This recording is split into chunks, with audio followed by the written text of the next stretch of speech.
Okay, I'm walking back from Dollar General.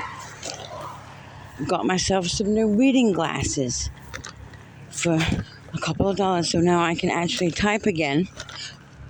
I do have one pair, but they fold up into into like quarters, and they pinch. Every time I move, they pinch because they fold up so small, and the fold pinches my head. Anyway, okay, so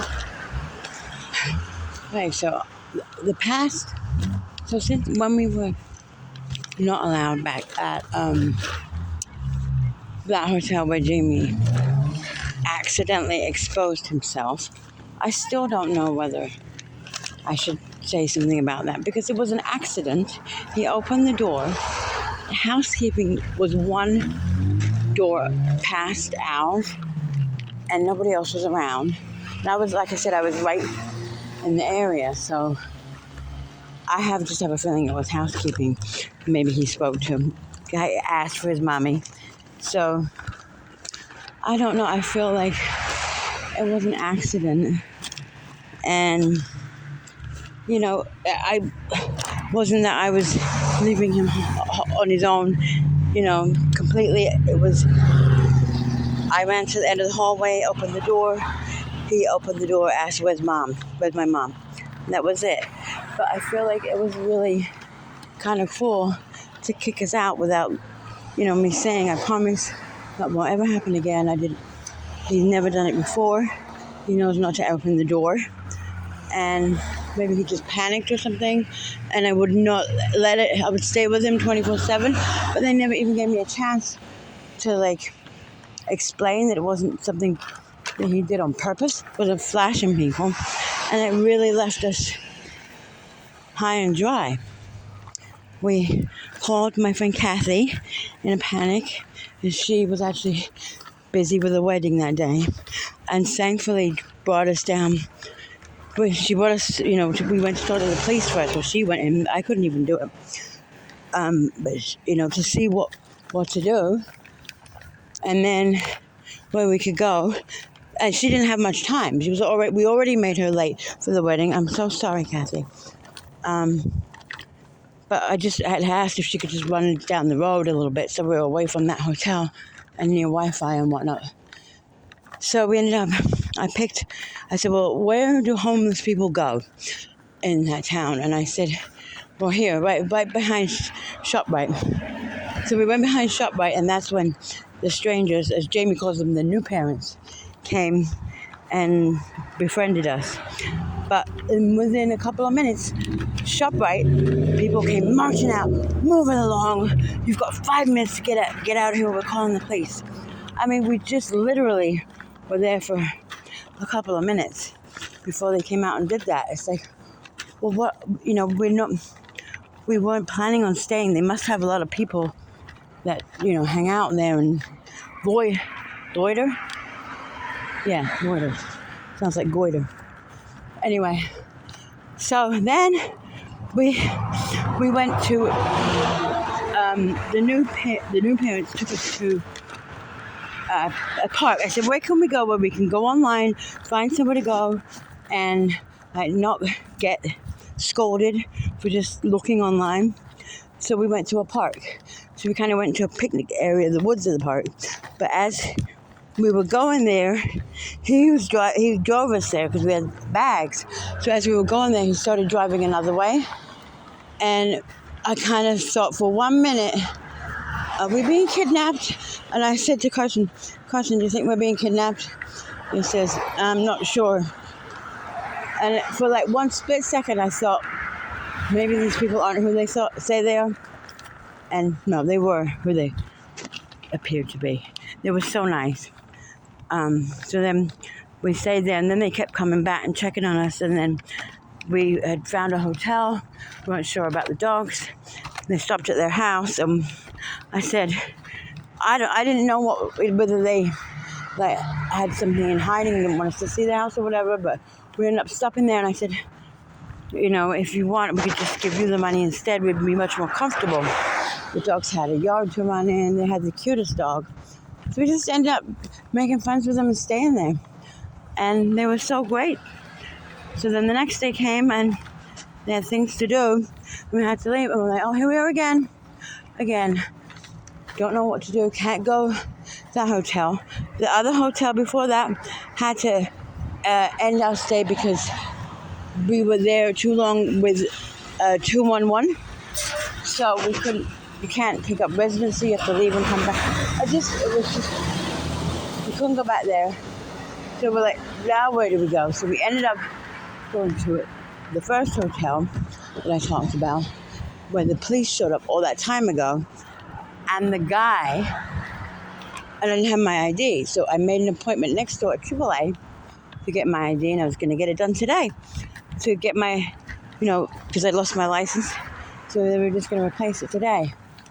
And now, look, the police are here. Look, what do you expect? If he's called the police on us for no reason, it's unbelievable. We've had so many interactions with the police, and they are so great with us, and like kind of rolling their eyes at having to come because they know that everything's fine, but they say they have to come because when they get a warning, when they get a concern, they have to follow up on it. No, it's not for us. Look. I just feel like someone's calling for us because of the freaking drug thing, and the police know and have been with me enough to know that I'm not, and the boys to know that I'm not doing anything like that. Anyway, so the first hotel, the guy, he was fine.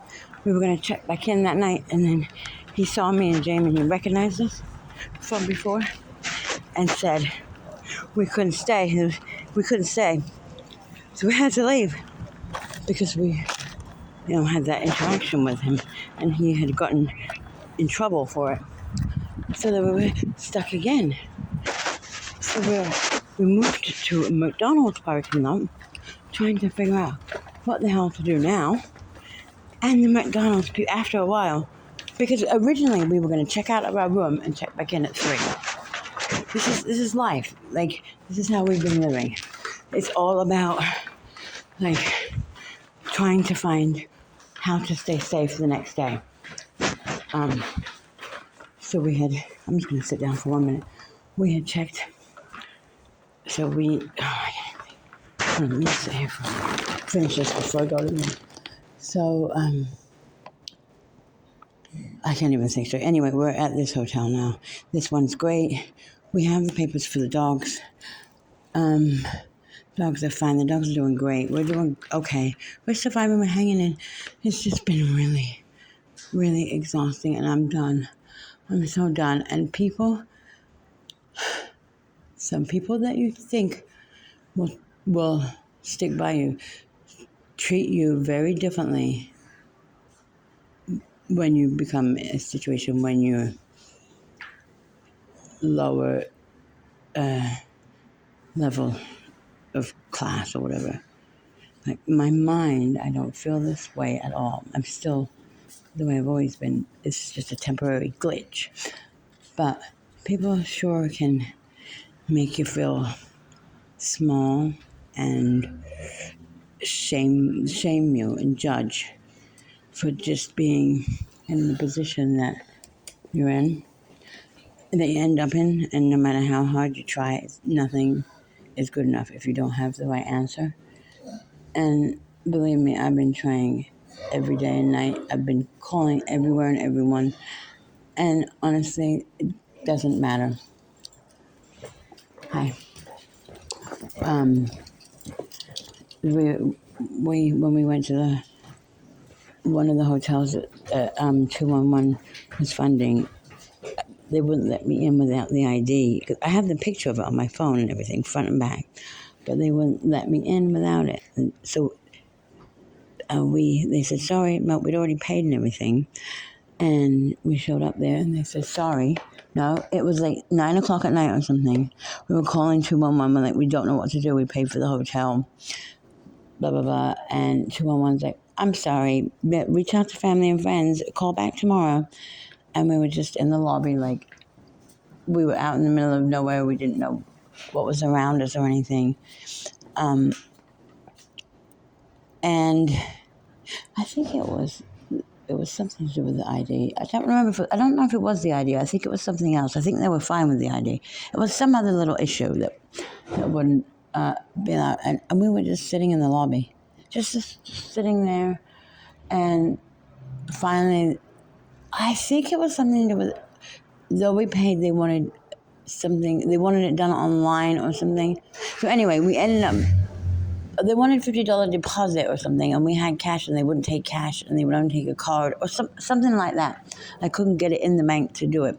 So anyway, they finally just let us, stay the night with the cash, the $50 cash, and then after that, we stayed there for most of the time in that one, and but it's just people, 211, sorry, we'll call back in the morning, call housing in the morning. I'm like, but what are we supposed to do? Everywhere we go, everywhere people go, you get in trouble. What? So anyway, we found out. The new parents told us, no, actually, when we were at the new parents, I didn't call my dad the next morning, and he did get concerned, and I had given him the address, but he was worried that we were at these strangers' houses, so he called the police to do a well check. So I met them outside, and I told them we were fine and everything, and I told my dad, sorry, I didn't call you earlier, we slept late. It was about 11, and I asked the police, I'm like, what are we supposed to do? Where do we go, while we're trying to figure this out? What do we do? And they told us to go to this McDonald's. What turns out behind this McDonald's is a whole homeless tent place, and there's an organization that loans out tents and helps you set up and everything. So we were at McDonald's trying to figure out what to do, and I sent him up the hill to go to talk to the people, and they're like, no, we don't have any tents. Come back on Tuesday. I'm like, even the homeless tent people are telling us to come back. Like, what? I swear to God, it's been crazy. Like, the days I've woken up at 11 and had one plan and ended up at 3 o'clock, totally different place, I don't know how we've done it. I really don't. But I did isolate myself a lot because of everything on Facebook, and I really, really took it hard. And, I think I mentioned I almost, I did have some